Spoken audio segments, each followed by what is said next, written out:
எல்லாருக்கும் வணக்கம். நான் இப்போ ஆர்டிஸ்டாக பேசுகிறதா ப்ரொடியூசராக பேசுகிறதான்னு யோசிச்சுட்ருக்குறேன். ரொம்ப ஒரு டிஃபிகல்ட் ரோலுங்க. அதாவது ஆர்டிஸ்ட்டாக இருந்தால் நம்ம வெறும் ஆர்டிஸ்ட்டாக இருந்தோன்னா ஆர்டிஸ்ட்டாக யோசிச்சுட்டு ப்ரொடியூசரோட கஷ்டம் புரிஞ்சிக்காத பல ஆக்டர்ஸ் இருக்காங்க. மேக்ஸிமம் அப்படி தான் இருக்காங்க. அது பெரிய உச்ச நடிகராக இருக்கணும்னு அவசியம் இல்லை, பெரிய ஒரு ஸ்டாராக இருக்கணும்னு அவசியம் இல்லை.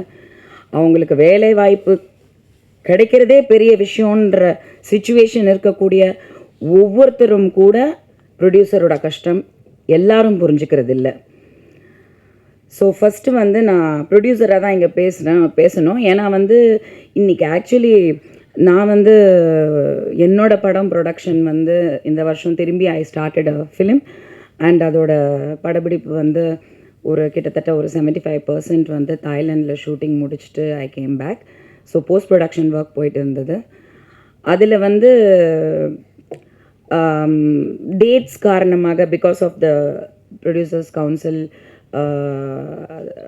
எடுத்த தீர்மானம் அண்ட் ஆர்டிஸ்ட் டேட்ஸ் என்னோடய படம் நான் கம்ப்ளீட் பண்ணுன்றதுனால ஒரு சங்க் ஆஃப் டேட்ஸ் எல்லாம் ஆல் ஆர்டிஸ்ட் காம்பினேஷன், நிறைய நடிகர்கள்.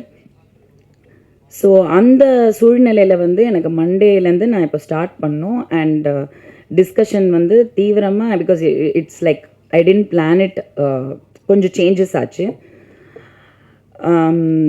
எடிட் பார்த்துட்டு ஒரு பெட்டர் வேர்ஷன் க்ரியேட் பண்ணோம். ஸோ அந்த சிச்சுவேஷனில் சத்தியமாக இன்றைக்கி நான் எனக்கு இங்கே வர்றதுக்கான இது ரொம்ப கஷ்டமான ஒரு சிச்சுவேஷன்.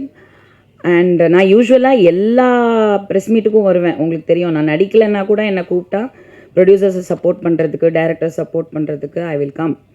ஆனால் இன்றைக்கி நானே நடித்த படத்துக்கு நான் வர முடியுமான்ற ஒரு சிச்சுவேஷனில் இருந்தேன். Very very important work, because அது வெரி க்ரூஷியல்.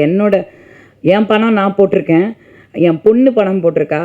ஸோ அந்த சிச்சுவேஷனில் அப்புறம் நான் நினச்சேன், இருக்கிற பிரச்சனையில் இப்போது நம்ம இத்தனை நாள் ஒழுங்காக காண்டாக்டில் இருந்தோம், கரெக்டாக இதில் பார்த்து நான் போகலன்னா என்னை காலி பண்ணிடுவாங்க. at any cost I have to be there for my producer and for my director and for my film. So இன்றைக்கி அது ரொம்ப முக்கியமாக நான் சொல்லணுன்னு நினைக்கிறேன். அண்ட் அந்த ப்ராப்ளம்ஸ் எல்லாருமே இப்போது இந்த மாதிரி ப்ரெஸ் மீட் இப்போது கம்ப்ளைனிங் ஸ்டேஜ் ஆகிடுச்சு. எல்லாரையும் கம்ப்ளைண்ட் பண்ணுற அளவுக்கு பிரச்சனைகள் ஜாஸ்தி ஆகிடுச்சு. அது என்ன சொல்கிறது, அது நமக்கு தான் அசிங்கம். ஏன்னா பார்க்குற மக்கள் என்ன நினைப்பாங்க, இப்போது ஒரு கம்பெனி நடத்துகிறாங்க, ஒரு கார்ப்பரேட் நடத்துகிறாங்கன்னா அவங்களோட பிரச்சனைகள்லாம் எல்லாத்தையும் வெளியில் மக்கள்கிட்ட சொல்கிறதில்ல. அந்த பிராண்ட் இமேஜ் ரொம்ப முக்கியம். அப்படி இருக்கிற இந்த சினிமாவில் வேறு வழி இல்லாமல் இந்த அளவுக்கு வாய்ஸ் அவுட் பண்ணுற அளவுக்கு ப்ரொடியூசர்ஸ்க்கு பிரச்சனையாக இருக்குது அப்படிங்கிறது நானும் ஒத்துக்கிறேன். நானும் அந்த பாடுபடுறேன். உண்மையாக சொல்கிறேன், இட்ஸ் நோ ஜோக். நானும் ஒரு ஆர்டிஸ்ட்டு தான். ஆர்டிஸ்ட்டாக யோசிப்பேன், ஒரு ஆர்டிஸ்ட் டேட் வாங்கி நம்ம கேன்சல் பண்ணக்கூடாது, அவங்களுக்கு அந்த வாய்ப்பு வேறு ஒரு படத்துக்கு அவங்க கொடுத்துருக்கலாம். ஆர்டிஸ்டாகவும் யோசிக்கிறனால நான் நிறைய யோசிப்பேன். ஆனாலும் அதை மீறி எல்லாரும் அப்படி யோசிக்கிறது இல்லைங்கிறது மட்டும்தான் இங்கே பிரச்சனை. எனிவே, ஐ விஷ் இந்த situation changes. Coming back to the film, அதான் இந்த கதை கேட்குற விஷயம் சொன்னாங்க. நான் எப்போவுமே எல்லா ப்ரெஸ் மீட்லேயும் சொல்லுவேன், எனக்கு கதை நான் கேட்குறதில்ல, நான் என்னோடய லைன். ஏன்னா நான் எடுத்தோடனே மேடம் நீங்கள் தான் ஹீரோயின், நீங்கள் தான் மெயின் லீட் பண்ணுறீங்க, கதை கேட்குறீங்களா அப்படின்னு.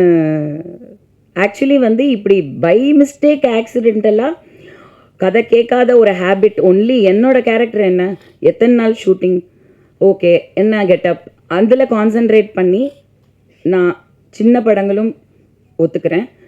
அவங்க பட்ஜெட்டுக்கு என்ன அவங்களால கொடுக்க முடியுன்றதுக்கு I really go down and accept. Because அவங்களுக்கு நம்ம வேணும், அந்த கேரக்டருக்கு வேணும், அந்த படத்துக்கு ஒரு வேல்யூ ஆட் ஆகும்னு அவங்க நம்புறதே இன்றைக்கி இருக்கிற சினிமா இண்டஸ்ட்ரியில் மிகப்பெரிய பெருமையாக நான் நினைக்கிறேன்.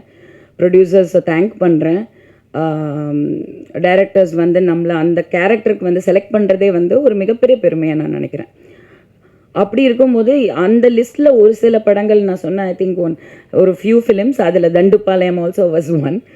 ஜஸ்ட்டு 2 நாள் ஒர்க் பண்ணுங்கன்னாங்க, பார்த்தா போஸ்டரில் நான் தான் பேச நிற்கிறேன். ஐயோ இது எப்படி நடந்ததுன்னு.